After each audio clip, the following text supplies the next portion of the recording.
In Game of Thrones, Craster's sons were given to the White Walkers, which is just one of the many things that led sworn brothers of the Night's Watch to detest the wildling Craster, even though he was one of their few allies beyond the Wall.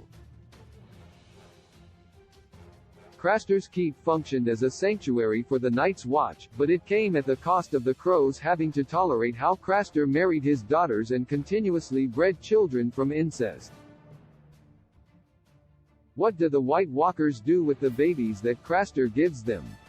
They turn them into more White Walkers. Game of Thrones Season 2 shockingly revealed that the wildling Craster gave up his male children, born of incestuous relationships with his own daughters, as sacrifices to the Walkers in exchange for relative peace in the haunted forest. In hindsight, this is actually a deeper glimpse into Aegon the Conqueror's dream prophecy in House of the Dragon, which revealed some of the horrors in store for Westeros had Arya not killed the Night King. As every White Walker baby was formerly human, it's clear that the Night King planned to repeat throughout Westeros what he did during Craster's Game of Thrones story arc. The Night King turns Craster's sons into White Walkers. The conversion of Craster's sons into baby White Walkers is the only way the Night King and his brood can procreate.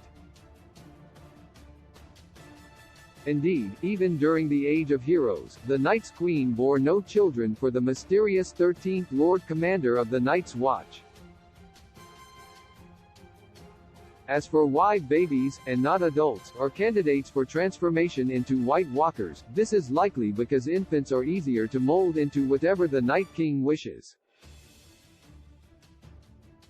As Aegon the Conqueror could have seen what the White Walkers do to babies in his prophetic dreams, this could be part of why Aegon was so driven to ensure that House of the Dragon's Targaryen family remained on the Iron Throne to defend Westeros from the Night King.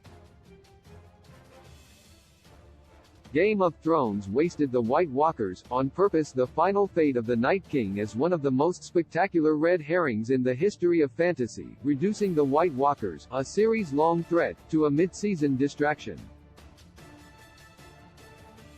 What the White Walkers did to Craster's babies may be the greatest moment of horror in contemporary fantasy. That said, it's notable how no one else central to the main plot died in The Long Night, and how the White Walkers were killed by just one person. This is because the White Walkers were a deliberate diversion from Daenerys Targaryen's descent into villainy and the very last chapter in the history of the Iron Throne. However, Game of Thrones fumbled its initially clever use of a red herring because of the rush to make the last two seasons. The White Walkers also suffered from being such a malevolent hidden presence early on, with their appeal as villains hinged on their mystery. Once the mystery was gone, the White Walkers were just another hive mind. The show also failed to capitalize on the shock factor of baby White Walkers, which never factored into the series again after their initial appearance. Although the White Walkers successfully drew attention from Daenerys' final fate, particularly through their sinister genesis near Craster's Keep, and plans for Westeros, their potential was wasted. Will White Walkers be in House of the Dragon? Despite the fact that magic is alive and well in the prequel, as seen in every dragon in House of the Dragon, White Walkers will most likely not be appearing in the Game of Thrones spin-off. The timeline of House of the Dragon unfolds 200 years before the events in the original HBO series, making it unlikely that the narrative will cross over with the events leading up to the Night King's creation. While Game of Thrones babies were at risk of being turned into White Walkers, the infants in House of the Dragon will face other dangers, including giant, fire-breathing lizards. That said, as it's been revealed that the dagger Arya used to kill the Night King is a House Targaryen heirloom that secretly bears Aegon's dream in Old Valyrian script, the fates of the White Walkers and the House of the Dragon are clearly intertwined.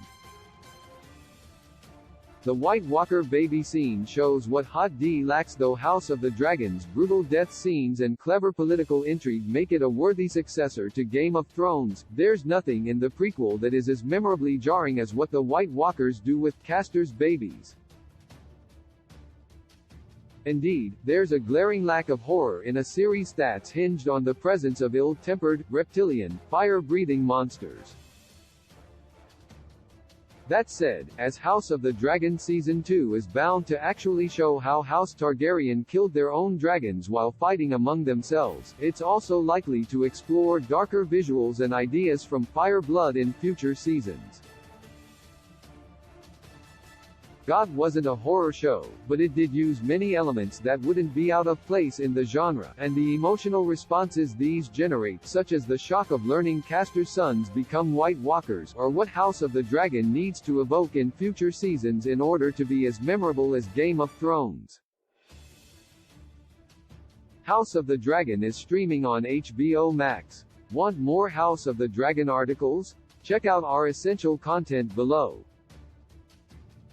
Where was House of the Dragon filmed? All real-life Westeros locations. House of the Dragon timeline confirmed. Explained. House of the Dragon, every major family missing from Game of Thrones.